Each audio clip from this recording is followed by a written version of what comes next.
Glad that everyone is joining us today for this second of CCA's online symposiums. My name is Julia Sackett. I'm CCA's Education and Public Programs Coordinator, and I want to welcome everyone who is here. We have really amazing guest panelists today who I will introduce in a second, but first I want to just take care of a little bit of housekeeping as people keep trickling in. So the first item on the list is that this is a casual conversation. So I want to encourage everyone to make themselves visible so we can see each other's faces to make this a simulation of a real conversation as possible. Also, as you entered the program, you were muted. Please stay muted unless you are sharing something. That just helps reduce background noises. Let's see, what else? If you want to share something, there's not that many of us right now, but for the moment, if you want to share something, if you would please use the hand raising function. You can find that under participants, which is in the bottom of your screen. If you click on that, you'll find the hand raising function on the right side of your screen. I will note to everyone that this program is being recorded. I hope you're comfortable with that. The recording of the program will be on CCA's website in the next week or so for anyone who missed today's event.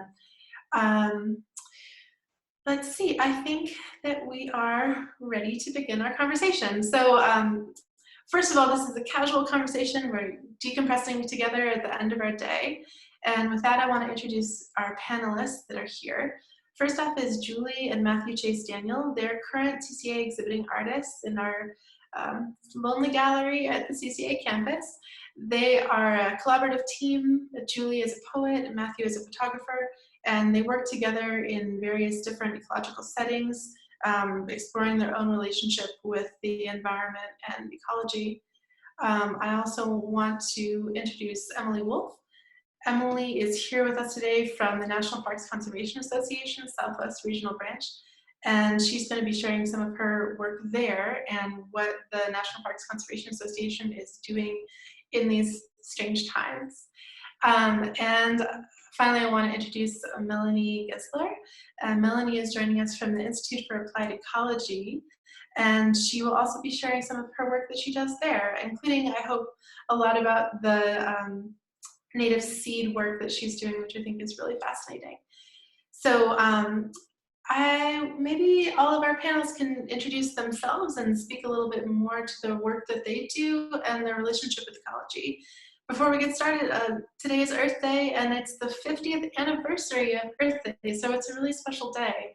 And I hope we can get into a little bit more about what that means and how Earth Day applies to all of us, and especially applies to art and ecology in today's conversation. So let's see, Julie and Matthew, do you want to take it away? Sure, thank you. Thanks, Julia and Amara and Emily and Melanie for joining us and facilitating this and making it happen. And to all of you who are showing up to participate in this discussion. There's only a few of us this evening, so I hope it can be a real participatory experience for everyone, because I really welcome people's points of view. Are you not hearing me, Laura? Oh, they hear. Oh, okay, great. So I'm a poet. I've written work that's been oriented towards my experience of the environment all my life. I was raised on a farm in southern New Mexico on the Rio Grande River, and my experience growing up in nature and close to nature has been formative and remains central to my experience of myself and the world.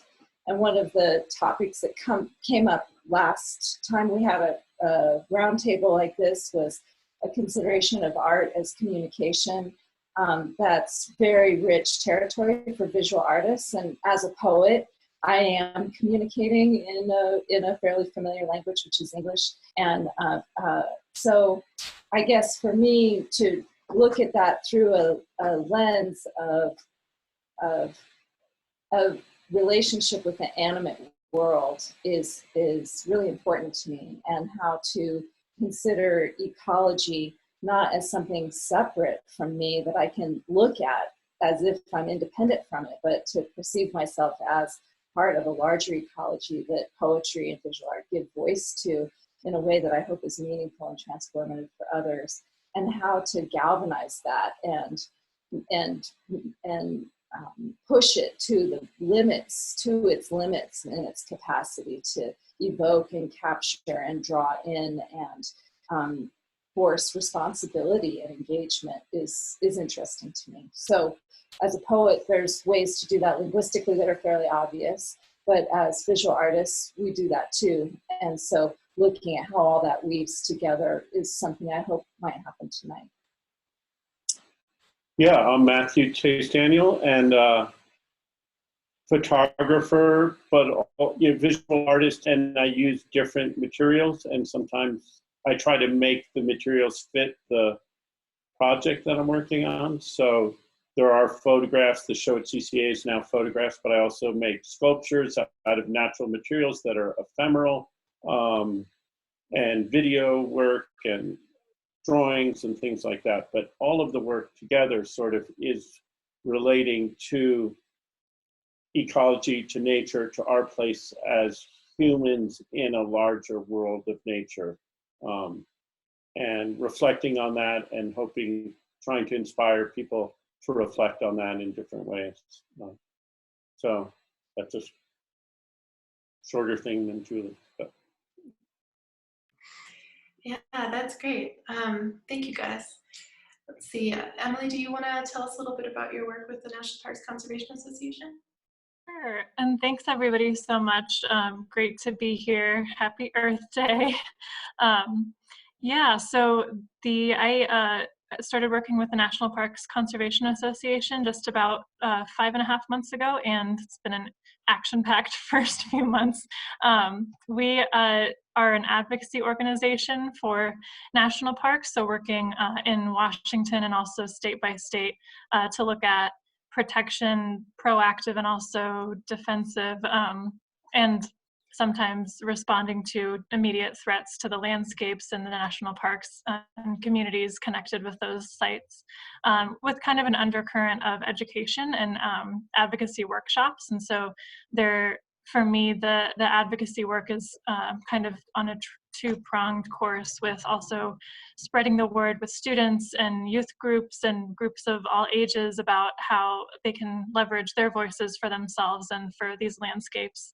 And kind of the work that we're doing around climate change, and that really tackles a lot of the underlying causes as well, is regarding pollution, so methane and haze and some of the air quality issues that are really affecting New Mexico with oil and gas development, and then resilience, so maintaining ecosystems, habitats, wildlife corridors. And we try to look at a proactive approach, and then like I was saying before, looking at longer term solutions and policy or education and outreach. And so I'm really thrilled and excited to be a part of this conversation about just the ways that interpretation, personal expression, and art can motivate and mobilize people to access the parks in a different way and feel more connected with them, and parks and also just all of the fragile and resilient ecosystems that we rely on. And so excited to just hear from everybody about that type of broader concept. Yeah, I hope we cover that in this conversation as well. I think everyone has some really interesting things to say about that. And finally, Melanie, can you tell us a little bit about your work? Sure. Hi, everyone. I'm Melanie Giesler with the Institute for Applied Ecology. Just first of all, we're a nonprofit conservation organization. We've been around for about 20 years, and our mission is to conserve native species and habitats through restoration research and education. And all that sort of relates very nicely to Earth Day and everything we're trying to do here. So we do work in the realm of climate change. We have some folks on staff who do modeling to predict the fate of rare species. On a more practical side of things, we're doing a lot of on-the-ground work, including both in our Oregon office and in our New Mexico office, we're developing native plant materials to address very large environmental needs, such as rehabilitation after a wildfire, mine reclamation, large scale. And in New Mexico, we're working across a couple of states, New Mexico and Arizona. And another realm that we work in is biodiversity. I personally have done a lot of work in rare species recovery, and it's such a rewarding kind of work to do, especially when you see that needle moving and you actually see plants or animals coming off or down listing off the endangered species list because of the work that you do. And then lastly, we are very involved in education, and I don't know if any of you have heard about nature deficit disorder. Maybe raise your hand if you have heard of it. It's a phenomena that inflicts all of us, really.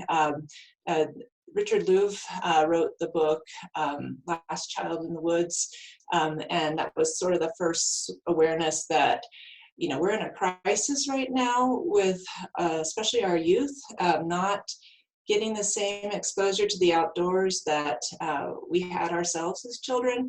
And now with all the technology that's available to them, that we're seeing some big consequences in both their physical health, but also their emotional health. And there's been a lot of studies tying this to depression and some other mental illnesses. And so we do active outdoor environmental education programs, and we do those here in Santa Fe as well. We take high school students in Santa Fe up into the Santa Fe forest and do a week-long immersion program in the woods, teaching them about native plants. So and we also work with the state penitentiary as in a training program, and it's sort of a partnership where we're helping them develop horticultural skills, and we're growing these native species for restoration. So that's it in a nutshell. That's so much great work. And that kind of ties into something that I think can kind of lead us off today, which is that, everyone here has a different experience of what the natural world means, and whether that be in a national park or on a farm or just being outside, everyone relates to it differently. And especially within this group, everyone relates to it differently. And so I would love it if you all three or all four, could talk a little bit about your experience with the natural world, what it has meant to you personally, and how that has affected the course of your life, kind of tying in, Melanie, to the lack thereof with students. Whoever wants to start. Well, I would say, I lived in New York City till I was 5 years old, and a lot of my early memories there are sitting in a stroller and looking up at trees, walking through the park. So I think there's a connection with nature, even in the least natural environments, or there can be, or there was when I was a kid. I know with screens now, and our life dominated by that, it's a little different. Then I moved with my family, including my mother, who's Karen Chase, who's here now, up to rural Connecticut, and lived there through high school, which was in a house, but on the border of swamps and ponds and lakes and mountains, and just spent a lot of time out, sitting in a canoe watching Canada geese and frogs and minnows and collecting them. And it was incredibly meaningful to me in navigating my way in the world as a small child. And later in life as working artist, that how that sense of observation and interaction with the natural world, with things outside of our houses, be those, you know, dandelions coming through the driveway, or, you know, elk out in the forest, that whole range of the small to the large, just is important to me, gives meaning to my life in some way. And so, yeah.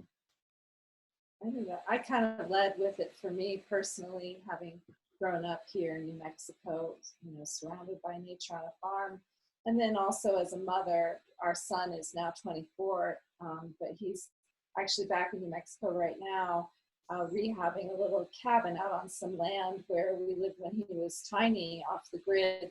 And just how these are not only are these experiences that we're born into that inform who we are and how we take our place in the family of the earth, they are also how we pass on a legacy to future generations. And Matthew and I have been very fortunate to be able to we were very fortunate to be able to raise our son, you know, deeply embedded in environments, far-flung environments really all over the world, because we traveled for Matthew's photography, and then closer to home lived off the grid at times, or at least always in a location where, you know, log walks through empty landscapes were right out the back door. And so thinking of it not across time as well as across landscapes seems important to me in thinking about an equation, thinking about the equation of it all.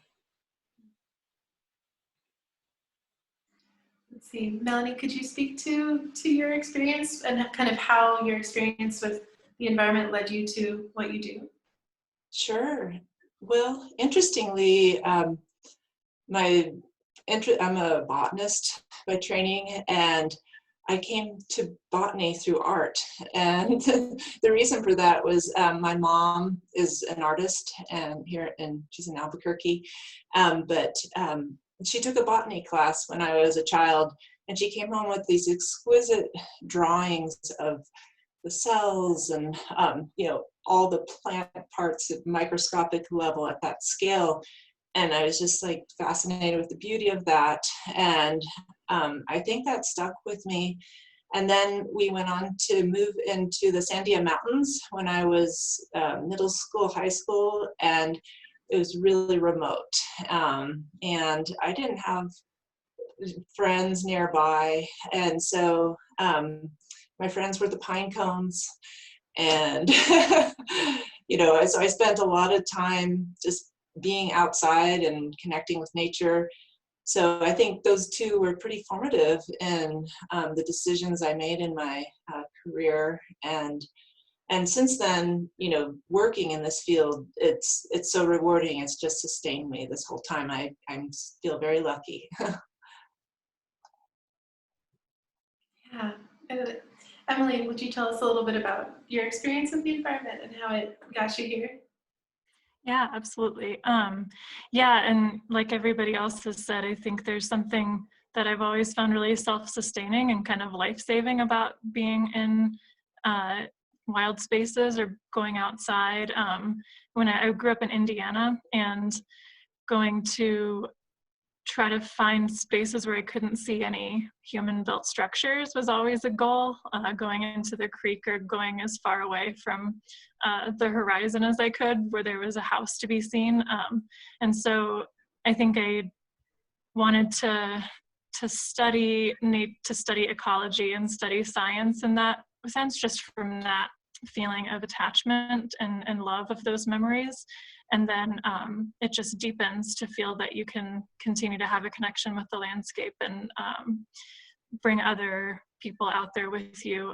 Before I was at NPCA and still now, I've been involved with environmental education, which I think is, you know, one of the best ways to get acquainted with science and to go through school and just to experience expression and art, is to feel that you can be comfortable outside and get to know where you're living.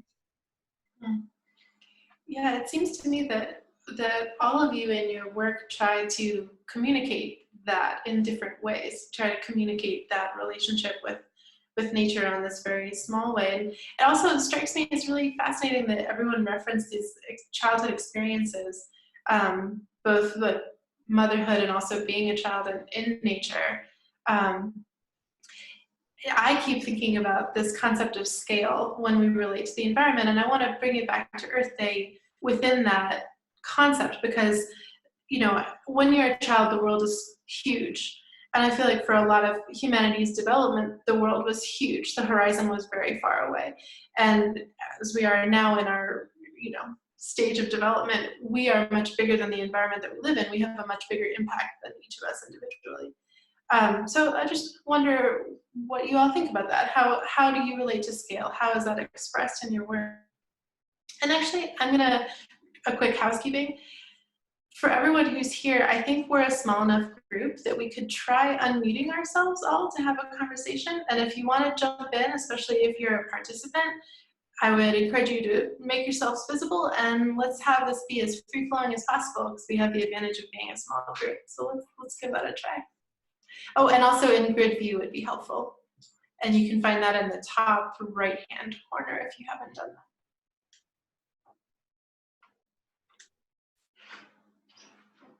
Well, I was thinking about scale with regard to the work that's at CCA right now, which is the Blue Fold. It's rooted in an experience Matthew and I had of doing an arts residency out on a very tiny little island in the off the Florida Keys in the Dry Tortugas. And scale there is very visible because the island is so small, and the inhabitants, we were the largest inhabitants on the island and the only 2 humans there. But one of the things in doing research to learn about the environment that we were in, we discovered, we learned much more about the trauma that the world oceans are facing, and that the damage that's being done to ocean well-being through endeavors that people are, even despite people making an effort to do things like sustainable fishing, the rate of destruction is still massive, and it is out of scale. So human scale grew exponentially with the invention of the machines, and now we don't actually, I don't think, have a super accurate way of perceiving the differential between the impact that we have on a human scale and that the machines have, because we can't actually visualize. It's kind of like trying to visualize the difference between $1 million and $1 billion. If you've ever seen those visuals, it's almost inconceivable because the scale is so outside of our physical, mental, or symbolic space.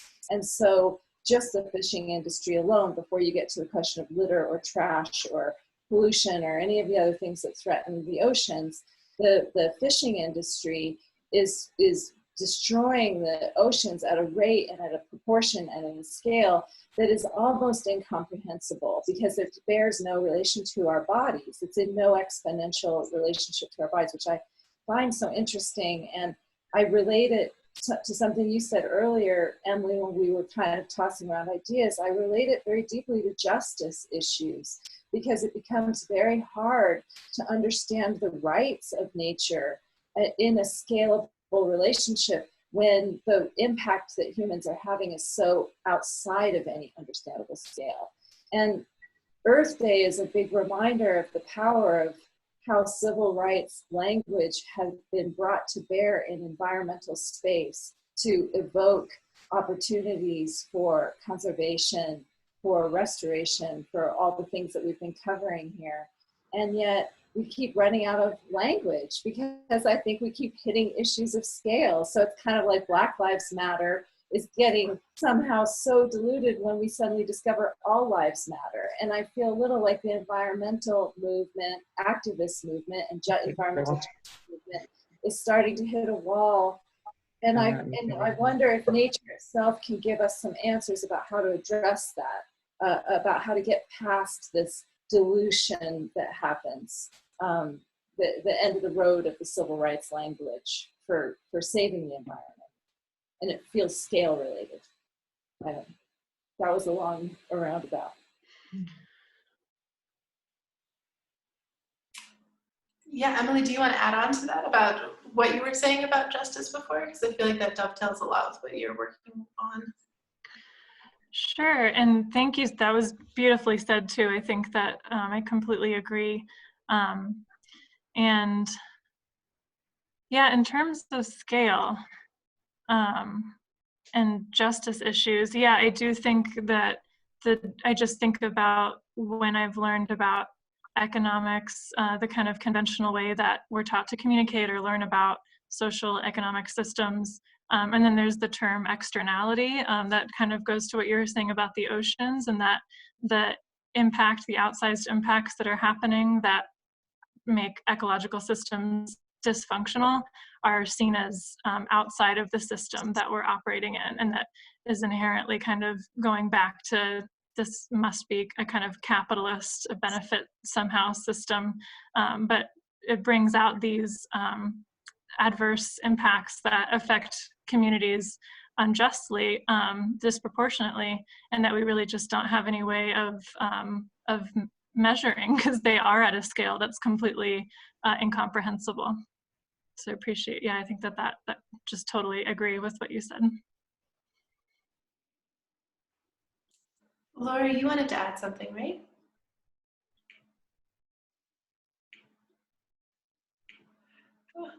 Hi. Hi. I just want to thank you all for doing this. This is wonderful. Hi, Julia. Hi. You know, I work at SAR, and so we're trying to figure out how to do these online conversations too. So I really appreciate being able to participate in this and hearing what you all have to say. It's a very timely and important topic. So I just wanted to thank you for that. I'm not sure I'm going to be able to stay on the whole time. So if I disappear, I don't want you to think I'm being rude, but I just want to thank you, and thank you all for what you have to bring to this conversation. Maybe we can do something with SAR sometime as a collaborative. That'd be fantastic. Yeah. But thank you all. This is really, really interesting. That was my question.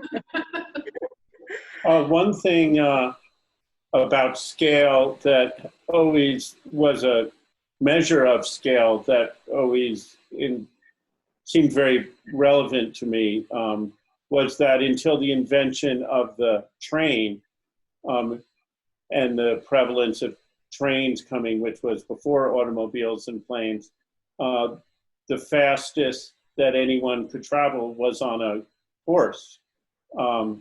And so in 150 years or so, a tiny blip of time, we've gone from how far can you ride a horse in a day to what we have now. And that's such a short period of time and such a radical change of scale. And it's not just, that has to do with space and time, but in all measures of human activity on the planet. Just instructive to me thinking that way. I feel like all of you are so deep and philosophical, and I think of things so literally. But when I think of scale, I think about, the tiniest seeds and how you can have we have these native seed collection crews who go around collecting seeds. You can have one person collecting a handful of seed, and you don't realize how that scale, where you start really small with just a handful of seed, and how you give that to a farmer, and then that gets scaled up multiple times over, and then that seed can then go be used on a massive wildfire rehabilitation. So it all starts with the smallest scale effort, and and a big change is possible through these scale changes. But I appreciate how deeply you all think. What you're saying actually reminds me of something that scale, I think, might be deeply related to, which is organization and the whole notion of self-organization in nature, and that is also always scaled. And so one of the, we pay attention to ant colonies or bee colonies to learn about properties of self-organization. And one of the most interesting aspects that we track and we study when we do that is scale. How do the bee communities, how do the ant colonies scale up and accommodate for changes in population in the way that they live in the physical spaces and modify the physical spaces of their habitats? And I don't have any place to go particularly with that, except that that's just kind of interesting when you think about it, that scale can't really be separated in a certain way, like as you're saying about the seed collection, and how starting with a simple seed can rewild or reforest or reseed a whole system's worth of environment, because it's not just the regrowth from that one species of a seed, it's the whole community that grows up around it, and how that is one essential characteristic or property of that is a scalable organization. Yeah. There's also, like we grow a garden every year. We grow different things, and I've been doing it for my whole life, since I was a kid. So for 40 years or something, since I was 10, 15, and I'm amazed every year, like planting basil, that a tiny little seed contains all the information. Like every time you plant basil seed, a basil plant comes up. It's not some other plant, and that all that information for that whole growth and cycle is contained in such a tiny little capsule. And I understand the science and all of that to some degree, but to me, it's just magic every year. And I think that's scalable in terms of knowledge, from individual people to knowledge of the planet and individual species and their roles in the planet and all sorts of things. So. Yeah, I think that you brought up the scale of genes. The genetic code is yet another scale that's actually really important when we think about climate change. And when we think about do we have the genetic diversity, the genetic makeup that we need to have a resilient future for our planet. So I like that you went there. And the comment about, Julie, about organization, levels of organization, in what you guys are saying, Melanie and Matthew, about just the information stored in a seed, the information that people can bring just from individual knowledge and background, makes me think of the kind of striving for the mode of the society that we're seeking, and what type of future society is really going to be the one that we live in, and what type of values and actions will, not just to get there, but then when we're actually there, how will we organize and how will we form our social relationships kind of in a transformed way. Are either of you the beneficiaries in your fields of any of the new data coming in from the changes in lower levels of pollution and environmental impacts of the shutdowns and lockdowns worldwide? Is that data that you guys are tracking in any way? I mean, obviously we're all inspired to see the pollution clouds gradually fade away, and the sea and the oceans clear just a little bit, and but is any of that data, are you guys actively tracking any of that data, and is it feeding into your work in any way?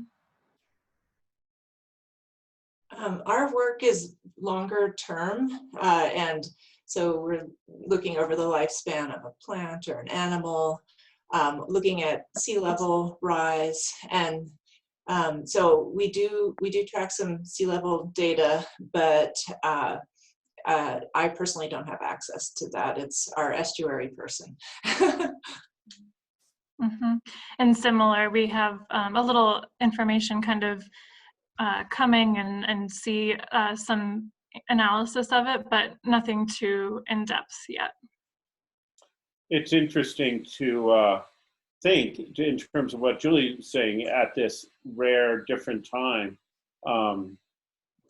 Is this an opportunity, the way Emily was referring to. Is this an opportunity to reorganize when we don't all have to stay at home? Is it an opportunity to, will society come back differently, or are we just gonna all rush out and go shopping as fast as we can? And you know, I don't know. I would be hopeful that people will behave differently after this, and I'm not sure they will. I don't know if anyone has reflections on that. Yeah, I think that's a conversation for anyone on the call, really. I mean, we can all speak for ourselves or, you know, speculate about what we think. But I mean, I feel like the fact what's going on right now with this pandemic is forcing us to reconnect with nature more. More people are getting out and remembering how wonderful nature is. And, you know, I'm not just hopeful, I feel optimistic that this means that this will trickle into after, you know, the stay-at-home order is gone and people will be like, oh yeah, nature, that's somewhere where I could go. Mm-hmm. That's my hope. And just being out in nature, again, that increases the appreciation factor. We've had the kind of the opposite problem in California. I'm David McCreath. I'm in San Rafael, California, just north of San Francisco. And they've actually had to lock down our parks because too many people were going to them. And so what they haven't locked down the parks. What they've done is lock down the parking lots. So if you can walk to the park, you can use it. But if you have to drive to it, you can't, because what was happening to us. So I live close to the coast, and everybody from the East Bay was driving over to our side of the bay to go hiking and crowding onto the trails. So it's going to be interesting to see what happens up here once the lockdown ends. Yeah, we're lucky here in New Mexico. There's lots of very wide open space where you never see another human. So I guess I wasn't thinking about the whole world when I said that. Yeah, here, you know, when we drive to town, we drive past a couple of places where people can go hiking, and they're packed and full all the time now, much more than they were. Luckily, where we are, we can walk out our back door and there's no one around. But I think it's true even here in New Mexico, in Santa Fe. The trail along the river, places like that that are easily accessible are getting crowded. They haven't been shut down, I know.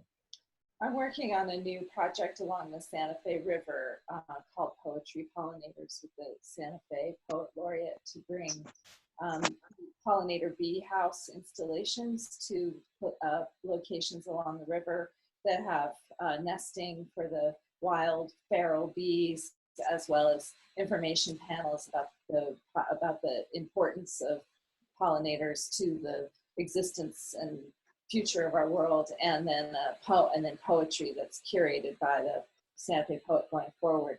But what's amazing to me is the realization when COVID first, when the necessity first came to close down and to shelter in place, I felt very discouraged about funding opportunities and enthusiasm levels for the initiation of a new project that is so whimsical, that it's about bees and poetry and, you know, river walks. And then over time, this started to really sink in. And we went for several walks along the river walk that, again, are packed, just like what you're describing in San Rafael. And I suddenly realized that it's actually now more than ever that projects and work like this matter and can make a difference in the world, and that people are starting to have personal, in other words, scaled experiences where the value is suddenly awakened. And it's rewarding, because certainly, you know, all of us tinkering away, or, you know, I'm writing our little poems about rivers and seashells and sandbars, and Matthew making these beautiful photo assemblages over all the years, or the portraiture that he did for our project at Blue Fold. You just sometimes feel like you're working in such isolated silos with so little opportunity for true impact.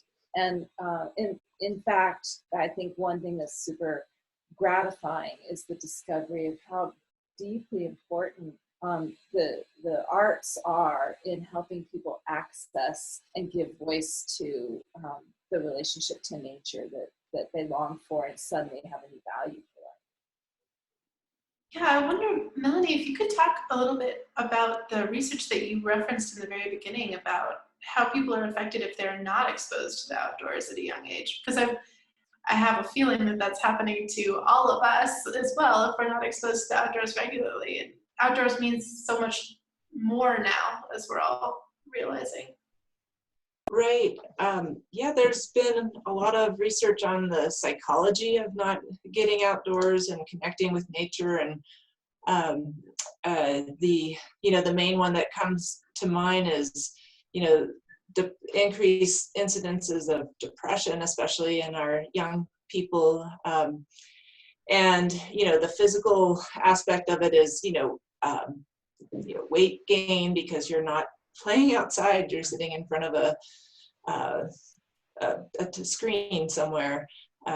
I'm not sure exactly what other information you might be interested in, but there are a number of mental health issues that have been linked to it. I can't cite that offhand.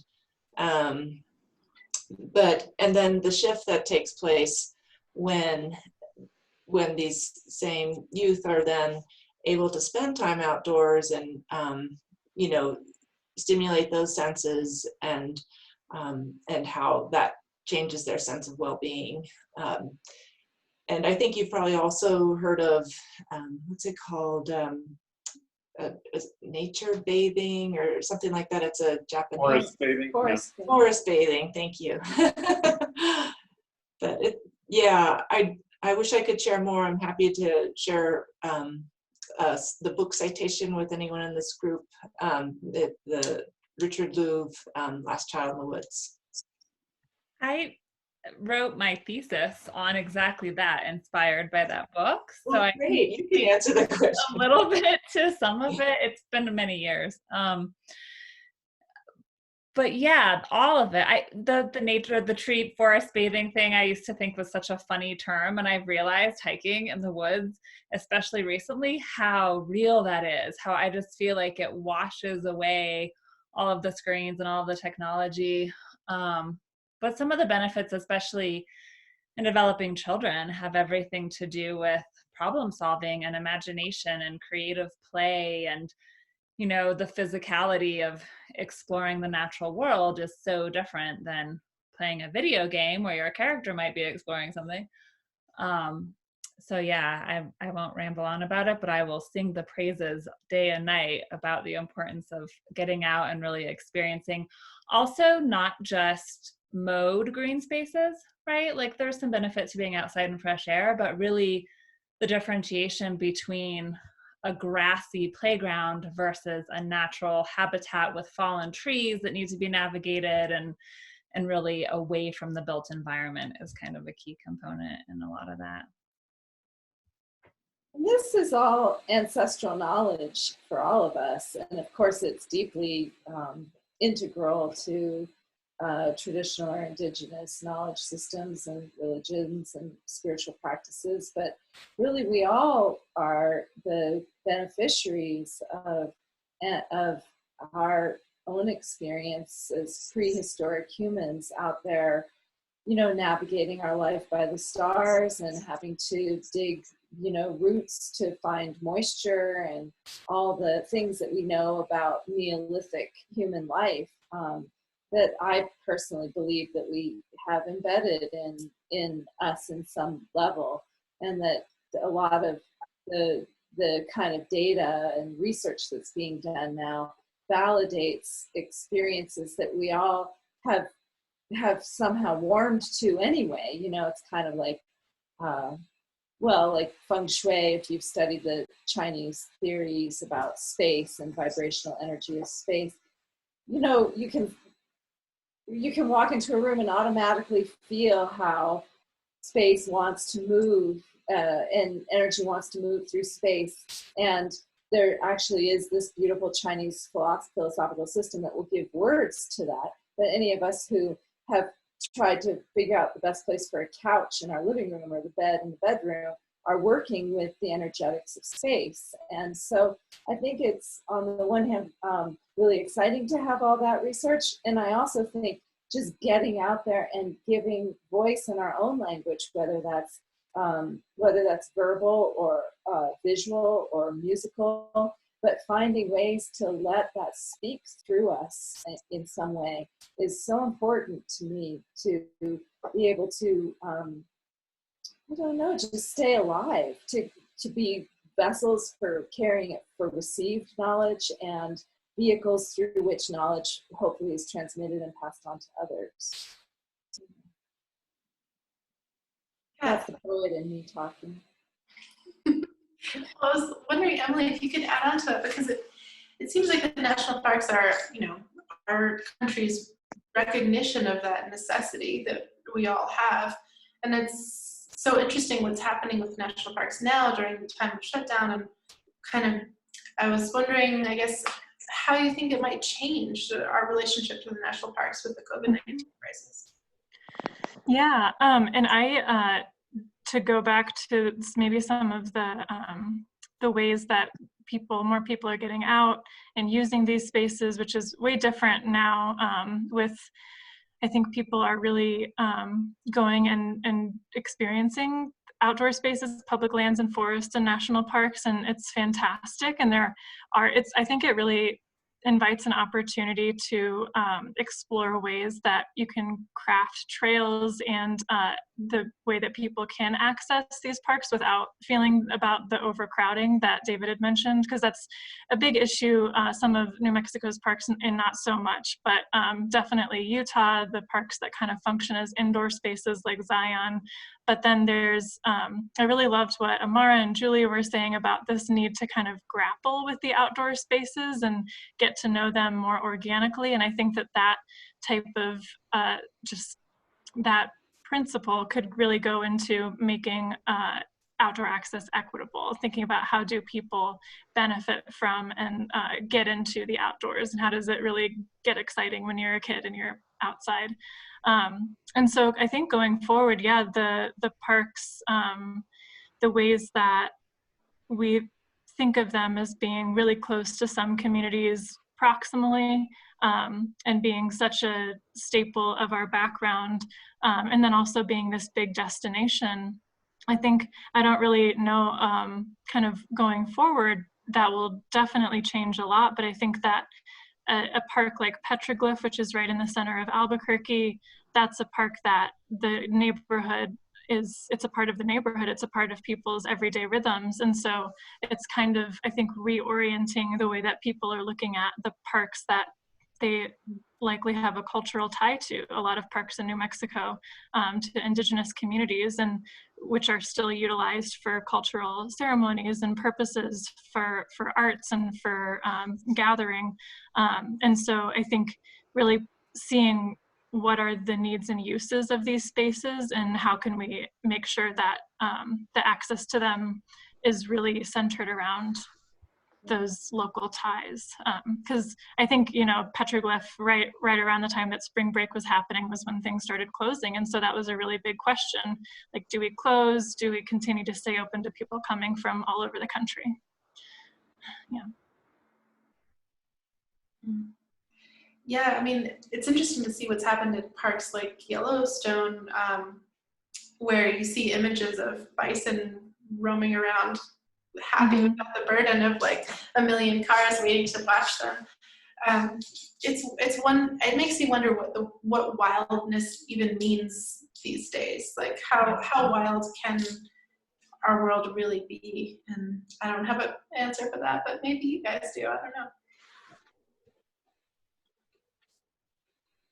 Well, we've been working on a project along the U.S.-Mexico border around the construction of the border wall, which is goes through some national parks, Big Bend and Oregon Pipe Cactus. This is a little separate, but it's the as everything is shut down in the country, the border wall construction continues and is not shut down, and it's destroying a lot of rare ecological sites and cutting off access to water oasis for animals and stopping jaguar migration corridors in southeastern Arizona. And it's just under threat, and it is what it is. And the border wall is both culturally upsetting and ecologically upsetting. And it's interesting looking at the way that those two things interact and influence each other. In a way that ecological destruction is a metaphor for the cultural destruction, and vice versa. They're parallel in a way in what we've been seeing down there. We haven't been down there since the shutdown, but until then we were along the border throughout doing work. And so I don't know, that's just a reflection on the threats that are ongoing and the challenges that are ongoing. Yeah, and the difficulty of penetrating it all. You know, the national parks and national monuments is one of the main resources we have for being able to even get into those spaces, because they are so privatized or whatever they're claimed by eminent domain by the state. And so, you know, asserting our rights as citizens to be able to even be in those physical spaces has at times felt even frightening, honestly, with Border Patrol or ICE or, you know, Department of Homeland Security, all the different agencies that work, local police and sheriffs. It's a pretty scary mix of authoritative entities who are armed to the teeth and staking very serious claims on the land and the resources down there, with kind of some competing agendas. There's both real support among residential landowners and ranchers, and also some real resistance among the citizenry too. And some states have more citizens reacting to the eminent domain claims being made by the government. Some states are more enthusiastic to have the government step in because they feel like they want the support to protect the border and their resources down there. At any rate, for us as just artists and citizens at work, there's the park system ends up creating a kind of living artery of availability that we just wouldn't have otherwise at all. And that's something to remember and to not lose sight of as the parks come under attack also for claims for eminent domain.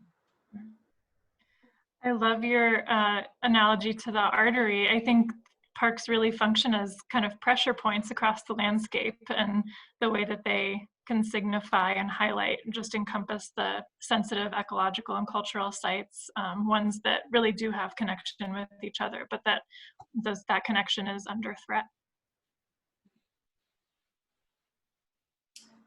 It's funny when I think about, you know, the 50th anniversary of Earth Day is kind of incredible to think about, but the crisis that they were facing, you know, the environmental activists that created Earth Day 50 years ago were facing such different kinds of crises. It was a different world. And in some ways, the environmental degradation that was happening at that point was so much worse than it is now, because awareness is so much higher. Not that we couldn't slide back into a world where it was at that level of crisis, but we also now are facing these issues that I think that those activists wouldn't have ever thought of. Obviously, like the prevalence of screens or the disconnection between young people and the natural world. It's a little bit intimidating to think about, but I don't know, maybe you all could speak to what gives you hope, because hope is sometimes hard to find, but everyone has it. Maybe you guys can speak to that aspect of your work. Well, Emily Dickinson said, "Hope is the thing with feathers." So that's maybe appropriate.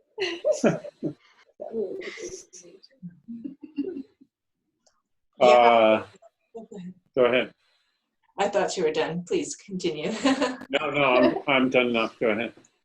Yeah, I don't think I could do the work I do if I didn't have hope that it was making a difference. And I have been seeing differences made on the landscape. I've seen differences made in the minds of young people when they get to be in the woods, and how at the beginning of the week they didn't, know anything about plants or conservation. At the end of the week, they can, they're taking their families up to the woods. That gives me hope. And we work with a lot of young people, and so seeing, their enthusiasm, seeing what they're learning about the environment, seeing the awareness of this generation that is here now gives me hope. And also, there are a lot of good people behind this effort, a lot of people putting their brains behind how can we fix some of our problems that we have. And I don't know, I guess I have a lot of faith in some of those people. The one, discouraging thing is obviously, they're some of the political environments that could, that do not favor conservation and maybe challenge the ideas of doing something about climate change. That's the challenging part. But I mean, there is a part of me that wonders if after this pandemic and people realize, how connected we all are, and we're not just connected to each other, but we're connected to every living thing. I mean, when you think about a virus and like how easy it is to spread from one person to another, you realize that, well, we're spreading molecules to each other every day, and we're all connected through, this history of these molecules. We're passing from one person to the next, and even from the animals that you encounter in the stones in the woods and so the forest trees. So I guess I even though this is a very tragic time with the pandemic, I do think that it offers some hope too. Yeah, I would also agree. Working with youth and working with teachers in Santa Fe and in other communities where I've worked in environmental education has been incredibly affirming and exciting. I think just following the great educators that I've seen is really heartening. And I apologize, I have so much sun coming in from the window. I keep trying to close the blinds and then it gets really dark. Work in progress. Our dog has joined us, everyone. Sorry, it's her dinner time, so there's a lot to say on the matter. I think what gives me hope is human curiosity. I love where it takes everyone. People, people get swept up by different aspects of the world, and watching people fall in love with the world and then pursue their little piece of the story gives me hope. And I don't think we're done seeing a lot come of that, and in all fields, and whether, from the most esoteric science to the most abstract art, across just the huge spectrum of human endeavor. What always is at the front end of new visible events or knowledge or movements, it always starts with that seed of curiosity. And I love encountering that any place and every place I do. It gives me real hope. Yeah, that's nice to think about. It's nice to think about human beings in a positive way, because it's so easy to think about us as just being these terrible trash people, destructors. But it's good to remember that we are curious and observing and considering questions and trying to get to the bottom of it. I hope we can do some good with all that. Yeah, I think in the last 50 years, there's been real development in people's understanding of the environment and dedication to making more understanding of how our actions impact the environment and what we can do to make it different. So there's a lot of hope there. There is, as Melanie was saying, a lot of also political will to destroy that. And so in a way, it's become very polarized. And there's big swings back and forth in terms of environmental protections and then rollbacks of environmental protections. And as bad as it is this month and the last couple of years, the years before that were much more hopeful, and the years coming forward could swing it the other way. We have a niece who lives in Western Massachusetts who's in sophomore in high school, who's organizing things on Earth Day and around climate change and protests and marches. And to see a young person like that doing that work is inspiring and very hopeful. So it's gotten more extreme in both directions somehow. Yeah. Our book was made all out of an experience of extreme seclusion, and I myself am a bit of a recluse and a hermit, and really get a lot out of that retreat from human company. But in fact, watching our niece and nephew do their thing with the Sunrise Movement and seeing the youth movements all around the world, you realize if ever there was a time, Thoreau, of course, inspired a generation of activists of going off-grid and being in a remote, intimate, deeply personal relationship with nature and bringing that back into the world, kind of a message in a bottle approach. Whereas now, maybe, again, relative to scale, the scope of the problem and the scale of the problem maybe really demands and is being supported by a whole different approach, which is collaborative and collective and grassroots and, connected through digital. We're using some of the most innovative technologies to try to address some of the deepest problems of nature. And so all those kind of juxtapositions that where all the issues behind that get erased by young people who just don't care if they have to use totally modern technologies to bridge communication gaps in order to achieve their goals. They're not making strange decisions like, oh, that doesn't match with my cabin in the woods aesthetic. They're just like, let's get it done. Let's solve this problem and get going, folks. And I think that, those of us who can get carried along by that will have a lot to gain, including, a future for the planet. Her name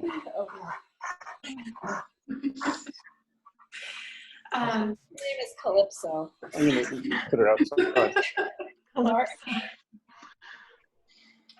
Yeah, it strikes me, I keep coming back to this idea of wildness because, we bring up Thoreau, and even that situation was a bit of a, he was still doing laundry at his mom's house. It was a bit of a fantasy of this idea of wildness. And Planet Earth, the docuseries from the BBC, is my favorite thing in this world, but it's also a fantasy because at least the early ones don't acknowledge human impact on the wildness. It's so easy to think about the great unknown out there that's full of things that aren't impacted by us, but that's not the truth.